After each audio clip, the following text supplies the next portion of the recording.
2,000 years later. Hello mga idol, welcome back to my channel, at kung bago ka pa lang dito ikaw ay aking inaanyayahan na mag-subscribe at pakiclick mo na rin ang bell icon para lagi kang updated at nauuna sa mga videong ina-upload ko. Balikan naman natin ang mga bagong update sa number 1 na teleserye ang FPJ Batang Quiapo. Dahil sa galit ni Ramon sa grupo ni Angkong, sinabi ni Ramon kailangang bayaran siya nito sa kanilang pagkakautang kung hindi magkakaubusan sila.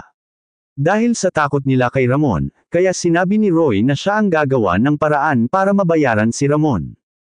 Kaya dinobole cruise ni Roy si Mr. Salazar, dahil mas takot si Roy sa pwedeng gawin sa kanila ni Ramon.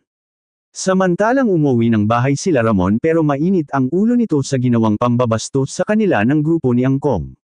Kaya napagtaasan niya ng boses si Makang at yun ang isinama ng loob ni Mang Narsing kaya sinabi nito na huwag pagtataasan ng boses ang anak nila na siyang pinagsinulan ng pagtatalo sa mansyon. At dahil ginawang pag-double cruise ni Roy kay Mr. Salazar.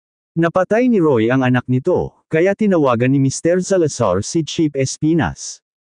At sinabi ni Mr. Salazar na patayin niya ang Red Penex na handa siyang magbayad ng malaking halaga. Kaya agad na pinatawag ni Chief Espinas si Tanggol para si Tanggol ang gumawa ng bagong misyon. Pero sinabi ni Tanggol na, kailangan niyang isama ang mga kaibigan niya dahil kilala niya ang target.